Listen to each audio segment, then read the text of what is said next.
All right, man, peace. Brothers, over the last, I would say, 20 years or so, Scottie Pippen has become one of the most controversial basketball figures in modern basketball history. The reason why I say that is because oftentimes he's used as a pawn for different reasons, whether it's to try to elevate Michael Jordan's career or to marginalize his career. Many people use him for different purposes, but for those of us who saw him play, we know what he was. Arguably the greatest specialist in the history of basketball, the greatest one-on-one wing defender in the history of professional basketball. And I'm not quite sure if there's a close second, at least at the three spot. Jordan was right there with him overall when it comes to his ability to defend the opposing team's wing player or perimeter player. But because of Jordan's offensive responsibilities, the fact that you had a Scottie Pippen, who was an inch taller than Jordan, had hands about the same size as him, had slightly longer arms, and about an equivalent vertical leap, that gave them an unbelievable weapon on the defensive side. He was not a tremendous offensive player, Scottie Pippen, but he was very good, borderline great. He was a player who was going to play non-perimeter defense, and on the offensive end from about 1990 to 1998, would average anywhere from 19 to 22 points a game, 7 rebounds, 7 assists, about 48 to 51% from the field, which was phenomenal when you take into account the level of defense that he played. Scottie Pippen was an unbelievable defender. And those late 90s Bulls teams with Jordan, Rodman, Pippen, and Harper are the greatest defensive perimeter players of all time. When they decided to pressure the opposing team, they were by far the greatest defensive perimeter team ever. The 2004 Pistons, they were a phenomenal defensive team also, but they had Ben Wallace and Rasheed Wallace in the front court. Their defense was a bit different. Those late 1990s Bulls teams could pressure you for 94 feet. For 94 feet, I've seen them do it. In the second half of Game 2 of the 1996 Eastern Conference Finals, I saw that team totally shut down. Shaq, Penny, Dennis Scott, Nick Anderson. Came back from down 18 points in one quarter. They would not even allow those boys to bring the ball past half court. It was unbelievable. So when Scottie Pippen decided that he was going to give a little tutorial on how to guard James Harden, I knew that it would be very, very entertaining and edifying, because the tips that he's going to give here are not really going to be tips that teams are going to be able to use in the regular season, because regular season is James Harden time. But in the playoffs, you're going to see just about every team that faces off against the Rockets do exactly what Scottie Pippen is recommending right here. So anyway, they're going to talk about it. I'm going to chime in. So, Scottie, James Harden is on a tear. He's on a scoring surge that we haven't seen before. How would you defend this man? Now, I don't know if you've guarded in your days scores like this that are left-handed. So it's a difference than guarding, guys that you've guarded in your days, the right-handed dominant. This man is left-handed and he's dominant. He can shoot the ball from the perimeter. He can drive the ball. He creates fouls. How would you guard James Harden today? James Harden is definitely one of the most unique players in the history of the NBA. A player this prominent offensively and a left-hander, a perimeter player at that, may never have been seen before in the history of the NBA. There have been other very good left-handed players. Of course, David Robinson was a center. He was left-handed as well. But a player as dominant as James Harden at the perimeter position and being a left-hander, wow. Well, first of all, you have to start guarding James Harden when he get out of his car going into the arena. Well, Scottie, I got news for you. If you start guarding James Harden from his car and it's during the regular season, there's going to be a referee sitting in the back seat of James Harden's car waiting for you to get close so that they can blow the whistle. I'm just here racking my brain trying to think of some of the great left-handed scorers. There's James Harden. I think Tiny Archibald was also left-handed. David Robinson, Chris Mullin. There just have not been that many. So it will certainly be an adjustment for Scottie, a momentary adjustment for him to basically reverse all of his defensive principles to use on James Harden. Try to limit his touches with the basketball. Make it hard for him to get the ball inbound. Absolutely. That's what Marcus Smart was doing to him last year when he got frustrated. Make it hard for James Harden to bring the ball up the basketball court. In doing all this... Tracy tried to cut him off, and Scottie got mad. In doing all this, I'm taking time off the clock. So what you're saying is when your team scores the basket, you find James Harden. You're picking up 94 feet. Yes, even if he's in the parking lot, I'm coming to find him. I think. In other words, Scottie's saying that James Harden is going to get the Magic Johnson treatment because that's how Scottie guarded Magic Johnson in the '91 finals. And once again, that's one of the attempts at a marginalization or a detraction that many people try to use to attack Jordan, when the fact of the matter is that Jordan actually guarded Magic Johnson 50-50 with Scottie Pippen over the remainder of that '91 finals. And according to the metrics, Jordan's defense was actually slightly better than Scottie's. But many people will say, well, Jordan could not guard Magic Johnson. Scottie Pippen guarded him for the whole series.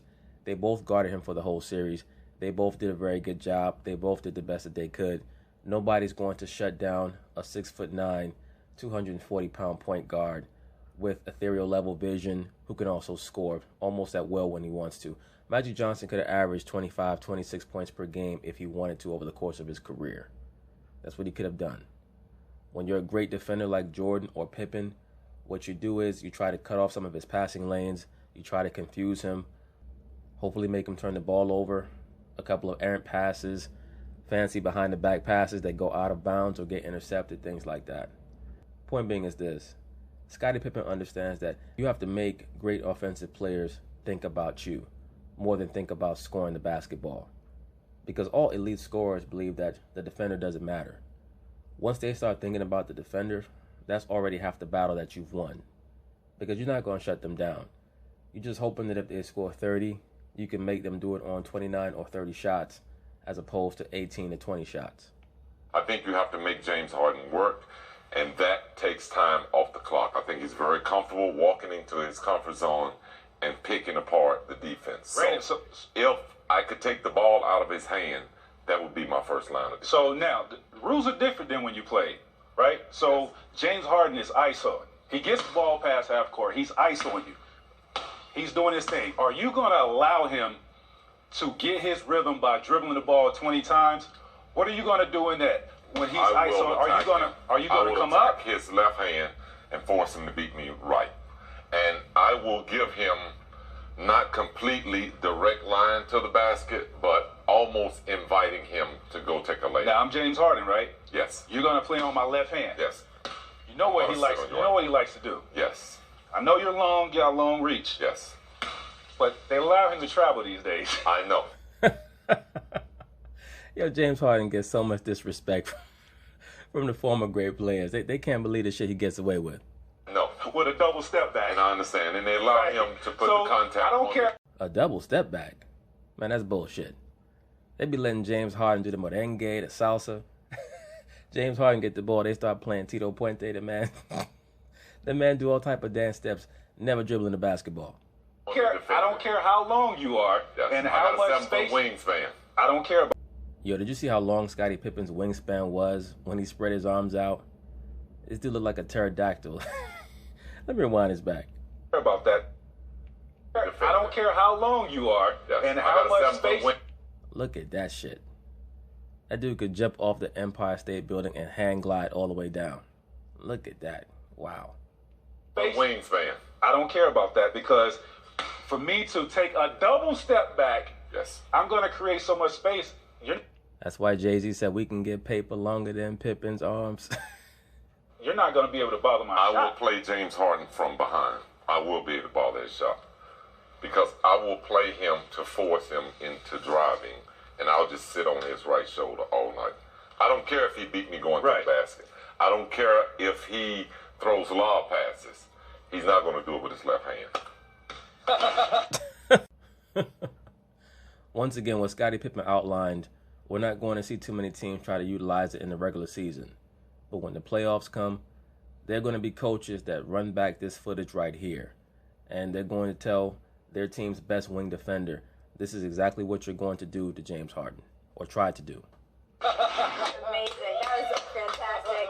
So, Scottie, I'm hoping someone on the Lakers staff goes to YouTube and watch the extended Jump OT segment because they're going to need it heading into Saturday night's primetime showdown. James Harden averaging 57.5 points over his last 2 games without a single assist on that, by the way. So, Brian, over-under that James is going to go 50 on the Lakers. Can you believe that this is a question that you can ask with a straight face and ask me for a legitimate answer? And the answer is? I'm going over.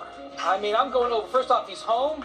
Second off, they're coming off a loss. The Lakers are going to be feeling themselves a little bit after that win in Oklahoma City. I don't know who they're going to guard him with. You know what?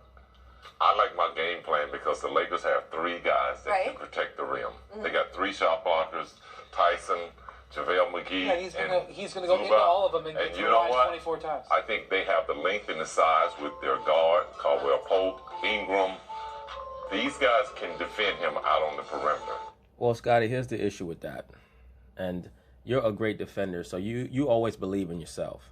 James Harden has gotten into the heads of the LA Lakers. They're scared to try to guard him. Once you see LeBron James and some of their other players putting their hands behind their backs when they try to guard James Harden, that's them letting you know they're scared of James Harden and the officials. They no longer believe in themselves defensively. They can force him into the lane. Yeah. And I think cause some difficulty because they do have shot blockers. We have almost never seen a stretch. I'm going on. Certainly in my lifetime, we have never seen a stretch of basketball offensively played by one player like this. I disagree with that.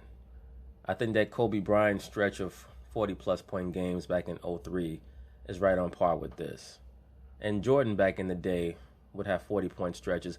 But the thing with Jordan, once again, is that Jordan was far more proficient than James Harden or Kobe Bryant. Kobe Bryant and James Harden are volume shooters. So they're going to have 45-point games, but for the most part, they're going to shoot under 50%. And I understand that there are reasons for it. There are the way As T-Mac said, the rules are different. The rules are different. Played. His usage rate is like 94%. And I understand that this is not the way you play basketball for 82 games, much less into the playoffs. But right now, what we are seeing is special. And I'm not taking anything off the table for this man. It is very special, but I think these young Lakers realize that tonight they can do something real special. Well, they tried to, but they failed. Point being is this. I just wanted to go over that little segment because I thought that it was very edifying. It showed Scottie Pippen's defensive mindset and how he views the game. So peace.